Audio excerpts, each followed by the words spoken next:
आ जाते हैं भाई साहब, आर्क ब्लो क्या है।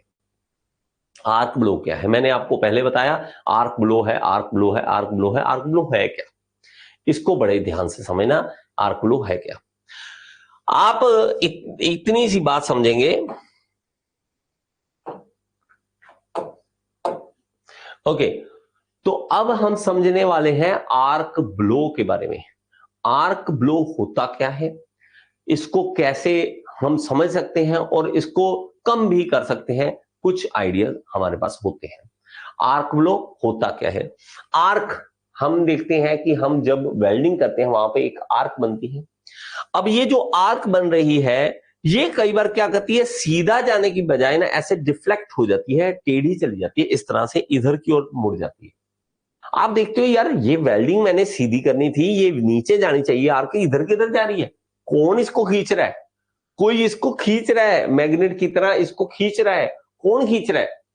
देखिए आप जब देखते हैं हमारे पास इसमें कि आपने एक ली इलेक्ट्रोड और एक लिया वर्कपीस, इस तरह से।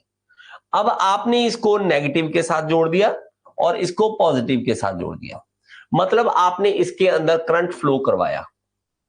आपने वेल्डिंग मशीन से माइनस और प्लस के साथ इसको जोड़ दिया। जब भी करंट फ्लो कहीं पे होता है तो जो भी मटेरियल में से, कंडक्टिंग वायर में से आप करंट फ्लो कराएंगे, उसके आसपास मैग्नेटिक फील्ड बन जाती है।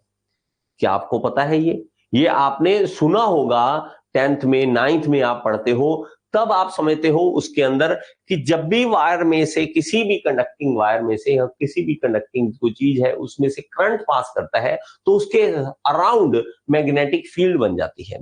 जो कुछ इस तरह से, आपको मैं अभी एक पिक्चर दिखा देता हूं, इस तरह से हम पढ़ते हैं। अगर करंट इस तरह से ऊपर की ओर जा रहा है तो हमारी मैग्नेटिक फील्ड कुछ इस तरह से बनेगी, इस तरह से। अगर मैं हमारी ये करंट इस तरह से ऊपर से नीचे आ रहा है तो ये हमारी मैग्नेटिक फील्ड इस तरह से बनेगी। हमारी मैग्नेटिक फील्ड डिपेंड करती है डायरेक्शन किस तरह से करंट का। तो हमारी मतलब मैग्नेटिक फील्ड बनती है, सिंपल सी ये बात समझ लीजिए कि करंट निकलेगा तो मैग्नेटिक फील्ड बनाएगा। मैग्नेटिक फील्ड का मतलब भाई साहब मैग्नेट बना देगा, वो मैग्नेट बना देगा। अब हम देखते हैं कि इसके अंदर भी मैग्नेटिक फील्ड होगी, इसके अंदर मैग्नेटिक फील्ड होगी, इसके अंदर भी मैग्नेट होगी, मैग्नेटिक फील्ड होगी। अब होगा क्या, जब तो ये सीधा यहां पे है, सीधा यहां पे है, यहां पे मैग्नेटिक फील्ड होगी, इसका ध्यान करना, ये देखना। जब तो वो सेंटर में है तो ठीक है, सेंटर में है तो इसकी आर्क जो है वो सीधी चलेगी। मैं थोड़ा सा गैप बना देता हूं इसके ऊपर ताकि आपको थोड़ी ज्यादा अच्छे से समझ आए। ओके, ये देखना, अब देखना। अब मेरे पास क्या है, ये आर्क जो है वो सीधी चलती है, मैग्नेटिक इधर से भी इधर से दोनों तरफ से हमारा फोर्स लगता है तो हमें कोई दिक्कत नहीं आती ज्यादा। लेकिन जैसे ही हम कॉर्नर पर जाते हैं, हम क्या करेंगे, इसको एक कॉर्नर पर लेके चलते हैं, मान लीजिए यहां पर, मान लीजिए यहां पर हम पहुंच गए। अब ये यहां तक था, ओके, बात समझ आई आपको। ये हम कॉर्नर पे पहुंचे, जैसे ही हम यहां पर पहुंचे तो ये मैग्नेटिक फील्ड और ये मैग्नेटिक फील्ड के कारण आर्क जो है इधर को आने स्टार्ट हो जाएगी।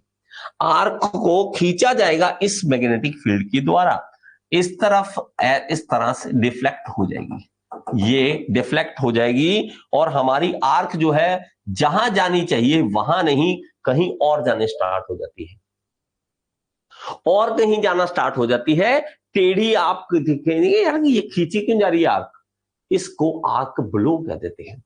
जैसे आप कहते हैं कैंडल ब्लो करना, जैसे हम कैंडल जल रही है, आप क्या कहते हो, इस तरह से ब्लो किया और जो कैंडल जो है उसके आर्क हमने ब्लो कर दिया एयर को और उसके कारण कैंडल बुझ गई। तो कैंडल इस तरह से आर्क उसकी इस तरह से हो जाती है, आग जो है वो साइड में हो जाती है। इसी तरह हमारे पास इसके अंदर भी यही इफेक्ट देखने को मिलता है। अब आप देखोगे, आई होप ये पिक्चर आपको क्लियर हो, आपकी वेल्डिंग जो है वो खराब होनी स्टार्ट हो जाएगी। वेल्डिंग इधर उधर स्पैटर जो है वो इधर उधर बिखरने स्टार्ट हो जाएंगे, क्योंकि वेल्डिंग को, वो आर्क को वो खींच रहा है, इधर उधर इधर उधर खींच रहा है, तो उसके कारण ये प्रॉब्लम आती है। और ये जो है, ये देखिए मैग्नेटिक फील्ड आपस में 90 डिग्री का एंगल बना रही है। आपका जो आर्क है वो टेढ़ा जाना स्टार्ट हो जाएगा, नॉर्मली ये एजेस पे इफेक्ट होता है, लेकिन बीच में भी इसको इफेक्ट कहीं कहीं देखने को आपको मिलेगा। आर्क जो है वो इस तरह से डिफ्लेक्ट होना स्टार्ट हो जाएगा।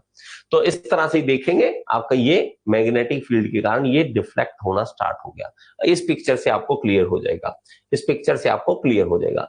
तो आर्क ब्लो जो है वो मैग्नेटिक फ्लक्स के कारण हमारे पास इसके अंदर आता है, और ये घटना जो है वो डीसी के अंदर सबसे ज्यादा आती है।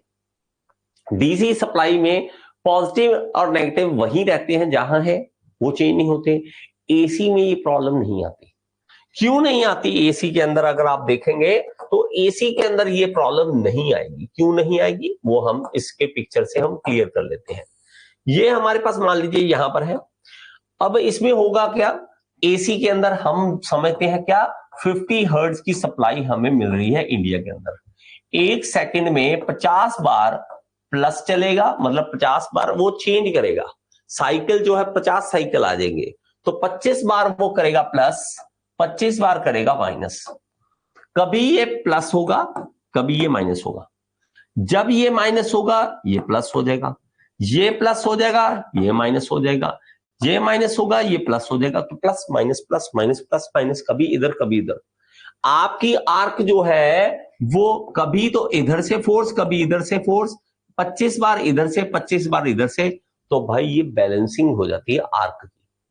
तो आर्क वो जो है वो अब आर्क जो है, आर्क ब्लो इसके अंदर नहीं आ पाता एसी के अंदर। So in AC current, AC welding arc blow is absent. Welding arc blow is absent. तो आप इसको समझ सकते हैं, एब्सेंट होता है वो वहां पर नहीं होता है, आर्क ब्लो नहीं होता है। तो हम इस चीज को इस तरह से समझ सकते हैं। डीसी में ये ज्यादा खतरनाक है। आई होप ये चीज समझ आएगी आर्क ब्लो क्या होता है, आर्क ब्लो क्या होता है। ओके, अब ये देखेंगे हमारे पास ये थोड़ी सी डेफिनेशन हम अगर हम समझना चाहते हैं क्या है। It is due to the magnetic flux around the arc. Arc के अराउंड जो मैग्नेटिक फ्लक्स बनती है उसके कारण होता है। All electrical conductor are surrounded by the magnetic flux line around them. तो हमारे पास उसके अराउंड जो मैग्नेटिक फ्लक्स होती है, when electron move forward those these flux lines move with the electrons। तो फ्लक्स लाइन उसके साथ साथ जाती हैं। But when the weld comes to the edge of the plate, flux moves out of the base plate। जैसे ही वो इधर जाता है तो वो out of the base plate से साइड में होने लग जाता है। तो उसमें क्या है, which is not possible, so high magnetic pull of arc is there। तो मैग्नेटिक पुल जो है बहुत ज्यादा उसके ऊपर इफेक्ट करता है। कैसे? मैंने आपको जैसे यहां पे दिखाया कि आपका जो एंड पे पहुंचेगा, आपका ये कॉर्नर पे पहुंचता है यहां पर, तो ये आउट ऑफ द बॉक्स नहीं जा सकता। ये मैग्नेटिक फ्लक्स यहां पर है, यहां पर है, तो ये इसको खींचता है इस तरफ। तो हाई मैग्नेटिक पुल जो है वो हमारा इसके ऊपर आ जाता है। इसी को हम क्या कहते हैं, आर्क ब्लो बोलते हैं। It result in excessive patterns आपके जो है छींटे जो है वो इधर उधर बिखरने शुरू हो जाते हैं। इसको हम आर्क ब्लो बोल देते हैं, इसको हम आर्क ब्लो बोल देते हैं।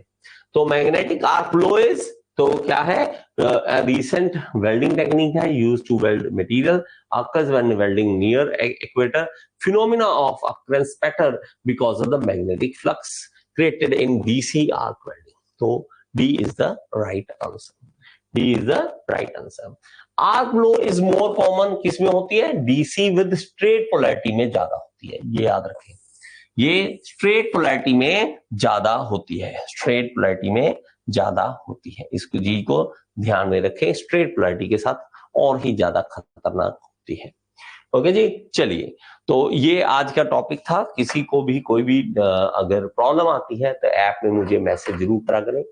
कोई भी मैं कोशिश करता हूं कि आप सबके रिप्लाई करूं, नहीं हो पाता, हम में से बहुत सारे स्टूडेंट की डिमांड रहती है कि कॉल पे बात कीजिए, तो कॉल पे मेरे बच्चे मुश्किल होता है हर किसी को सेटिस्फाई करना कि कॉल आपकी उठाई जाए, 10 मिनट 15 मिनट आपकी प्रॉब्लम सॉल्व की जाए, तो वो थोड़ा मुश्किल रह जाता है, क्योंकि अपने काम, घर के काम, फैमिली, सबको टाइम देना जरूरी होता है। ओके जी, थैंक यू सो मच, और इसी तरह मेरे साथ जुड़े रहें और अब कल दोबारा आगे शिक्षा स्टार्ट करते हैं। Thank you.